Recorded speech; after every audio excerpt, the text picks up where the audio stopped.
pretty darn good here today. I don't even like single-person games, but Hotline Miami was amazing. You should all buy it if you haven't. Support those independent developers. It's a phenomenal game.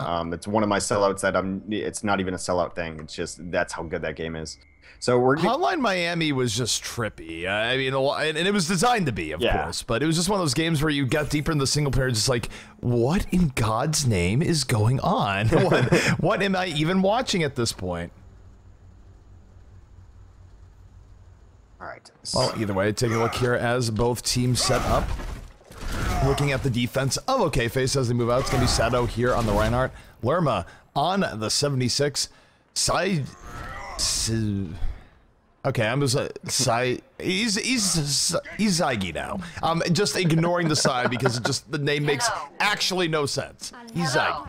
Zygy is going to be on the Roadhog. Shirlocki going to be on the Pharah. Nick on Mercy and the Wake on Symmetra.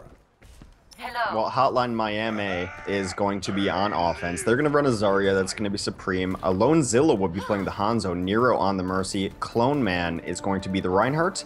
Transcendent will be the Pharah. And Red Panda coming out as the Lucio. So pretty standard composition coming up from them, aside from the Hanzo, but it's something that we've seen people run on offense before. It's North America, so there's definitely a Symmetra in play. Yep, Symmetra is in play. Hanzo is in play. Of course, Hanzo, one of those heroes where he either gets everything he's looking for right away or actually looks like a fool while he looks for those early pickoffs. We'll see if Lonezilla is successful here, but he does need a Symmetra orb very early on. And you look at the Wake, already now at 28%. And this is always the problem here going against Symmetra is that you want your first offense to be very, very successful because if not, then you have to deal with the teleporter. Yeah, Wake's getting some decent chunk in. He's got 40%. This fight's really going to determine how the next two fights go. It's up to the offense to win this one right now. Like you said, otherwise that Mei is going to have, or that Symmetra is going to have the teleporter. Sorry, I have Mei on the brain. And yeah, they're pushed back right now. They're not able to come in. Mei on the brain. All right, so. And it is Hotline Mei. What else could be? But right now, OKFace definitely looking pretty okay, to say the least. They're holding here in the courtyard, just counter poking the offense. The offense seems to be a little bit stalled out right now. I think that really they're hoping that Hanzo is able to get a pick off. They're putting a lot of their hopes and dreams on Lonezilla right now, but Lonezilla, he's poking the Reinhardt shield, but he's yet to really get anything big. And not going to get it while just shooting Roadhog and Reinhardt either. I feel like if you're on Hanzo, I kind of feel like you have to go for stuff a little bit more in the backline. But Transcendent is able to take out Lerma, that's now 65. This could be the opportunity that Hotline Mei has been waiting for. Well, the first section of the kill feed came out, and it was Symmetra on the winning side of that. So she's going to have the teleporter up. It does come up right now, and now the brawl is going to happen, but they're going to be able to reinforce it really well. Transcendent losing the fair duel versus Shirlocki. That's a big pickoff for the defense. The offense has to use the res immediately. They bring up both Reinhardt and the dead Pharah, but here comes the Earth Shatter and Shirlocki. Here comes the barrage coming right in, takes out two immediately. Graviton Surge does come out from Supreme. Took out three, but those three are immediately brought right back up by Mercy. The problem with the, of course, Graviton combo is that if you don't get the Mercy, everyone is going to be coming right back up. Yeah, also the problem with that is that they have this Hanzo ultimate up now, and now you can play around it. It's the best ultimate combo in the game, in my opinion, is Graviton into Dragon Strike. You can't really play around it. It's just going to wreck everyone. There goes the Hanzo down as well. I think he's going to stay on it at least to just buff out, or, you know, get out his dragon here, but not exactly coordinating those ultimates well. No, and they still might have been better, you know, as you mentioned, if they were actually able to combo Graviton and Dragon Strike. Again, I'm not even sure if it would matter because they didn't get the Mercy and the Graviton to begin with. They just would have been rezzed up anyways. They still got 3 kills off it, so. We'll see if the Dragon Strike is able to do anything here. Dragon Strike is going to be on the way. Here comes the offense. What could be their last good push. Sound Barrier comes out. They are rolling on the way in. Clone Man does have Earth Shatter here at the ready. Gonna drop the Earth Shatter. Knocks down 2, so not a bad engage here from the offense. They don't get the follow-through, though, on it. The Wake ends up taking out Red Panda. The teleporter is still up in the back. So even though the offense has gotten 2 pickoffs here, I wonder if it's going to be enough. And by the way, take a look at the Nick right now in the back. Can still res up 2 of the Fallen. Looks like he's holding on to it, though. They're being a little bit greedy. They're waiting for the teleport, but no, he will use the res. That's going to come up. It's on the way here from the defense, and for now, they're holding in. It's very back and forth. It's about 4v5 right now. It's all over, but now the defense is definitely getting the better side of these kills. Clone Man trying to be a hero. It's just him and Lucio on the card. They can clutch this out. Not enough, though, as Lucio dies right there. That should be about it. They're going to have to trickle in on this offense to try to just stall it out. And the offense need to keep it in overtime. They do have a Winston. The Winston switch off is out. And, oh no, he's going to get Whole Hog back. He's not going to be able to get the card hex. Whole Hog keeping people from putting into overtime. Hook comes out the Lonezilla. Down he goes. Winston does manage to leap on the cart right away, but might be too little too late. Two people going down right away. The Earth Shatter comes in, knocks down two. And the defense in a great position right now. Needs 1 or 2 more kills. Cloman comes in from Earth Shatter, but again, just a little bit too little too late. He will fall, and that is going to be it.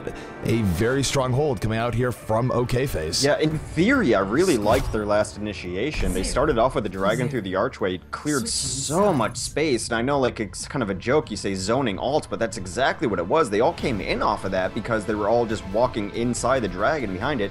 Then they sound barriered right behind it, were able to land really in and deep in good position, unable to really follow up on those kills though. In theory, initiation was really cool, did not work out for them, so if they just capture this first point here, that's going to be map, and we'll be moving on as this first round is a best of 1. Winner of this, of course, which now is looking very likely to be OKFace, will be going up in the next round against MVP Space, where, again, I don't really know what to expect. It's one of those things where MVP Space could come out really strong and just take out OKFace in a flash, or OKFace could do the same to MVP Space. I don't really know. Part of me wants to give the favorite there to MVP Space, since they do have at least Pro, who's been playing for a really long time, but I could definitely see OKFace taking it. It's just trying to peek at the region, right? Because it's always been a thing, like this Chinese team, these Korean teams. We saw Luxury Watch not too long ago. They were a Korean team as well. Came in for a couple weeks, and it was always just really interesting to see because you don't get to see those teams very often. So that's essentially what we're going for, is like, what is going on with that meta in the region that we don't get to see play very often. So MVP Space will be the representation there. However, on this defense for this map right now, it is going to be Red Panda. It's North America, so we're running Symmetra. Clone Man will be running the Reinhardt, Nero on the Mercy, Supreme running the Junkrat, Transcendence is running the Pharah, and Lonezilla will be on Soldier 76. And man, it is so North America right now. It is Symmetra and Junkrat. It's just a big gulf between EU and NA right now. This is what they run in Dorado defense in North America. Symmetra still being used here on the NA side of things. Did work out pretty well for OKFace on their defense. They did get a lot of value off that teleporter. I'm not even sure the offense of Hotline Mei even tried to go and look for it at any point, though, so that might be more on them than anything else. Lerma right now is getting to the back. Having a little bit of trouble too with the turrets here, and ends up taking a rocket to the back. Not Lerma's most sterling moment. No, but at least it happened right away, so they could just pretend it didn't happen and just push 10 seconds later. Offense and defense trading off poke right now in the beginning. Given how far the offense has to go here, which is not very far, they can take their time. They can sit here, poke, look for an opening, and go in after that. And Cherokee right now just staying behind the rest of his team, and now moving out to the left, gets one big rocket onto the other opposing Pharah, is not able to land the other rocket, in very close to getting that pickoff. Does not happen. Sato, meanwhile, going to get taken out. Junkrat doing some pretty good work right now for the side of Hotline Mei. Yeah, a couple of really early kills, as you mentioned. You know, Lerma went down again, so much so that he's going to switch off that Genji. That's probably a good choice. If you have the 2 lights he just had, you're just done with it. He's going to be on Soldier 76 instead for this offense. Well, teleporter is going to be up here for the defense, so that is going to help them something else. Again, they have to hold up pretty far given where they got things to on their attack, but now that they have a teleporter up here for Symmetra, things get a little bit tougher here for the offense. Now, of course, the offense, they can just save ults. We'll see if they do just that. We're not being very tentative, though. They're not pushing super, super deep in just in. Here comes the Junkrat tire. Supreme looking to run someone right over. Does not take out Sato. Sato going to get saved by the shield towards the end, but still 4 kills here from the defense. Right after that, Rez comes out. Sato almost getting charged in by Clone Man here. Why? Why did that Earth Shatter come down right there? Yeah, I don't know. I mean, for Sato, no matter what, he's going to die there, and his team is dead all around him. He's not going to get the fall through. Just a little bit weird, and now you look at OKFace, they only have a minute 45 to admittedly bring the payload not very far, but this is not where they want to be. It's been a very lackluster offense. You made a very good point earlier. Like they're saving ults, and they should save ults. I'm gonna channel my inner slasher and say you just have to win one fight. Just wait till everyone has their ults, everyone hit Q. You should be able to win that without even touching your keyboard. Sherlocky finally coming in the clutch, takes out Lonezilla with a beautiful double rocket, and now this is an opportunity. It's a 65 setup here. It won't be for long because there is a teleporter in the back, but they do have an opportunity now to go much more heavily in. Sherlocky now going in from back lanes, one rocket onto the opposing Pharah. Not able to finish a kill just yet. The offense not being very decisive here, though. They do have sound barrier. They have not used it just yet, and we do have a tire now on the way. So from Supreme, if this takes out even one person, it's going to be bad news bears here for the offense. Tire now going to the back line, takes out Wake, and there's not going to be a sound barrier. I gotta say, Hex, at some point here for the offense, I feel like this would be better served. Pop sound barrier, go in. They're waiting a really long time to have a big decisive engage. They're just poking, I think, for just too long. It is very passive play here. After that first pick, they should have all bombed in. You see, like, higher level teams, as soon as you see that in the kill feed, everyone goes in, and then you figure it out later. Then getting your Lucio pick later is fine. But here comes the next fight. It's the final fight. Yep, Sunbear comes in. They're moving in right after that. Sherlocky not feeling confident in going in a little bit deeper.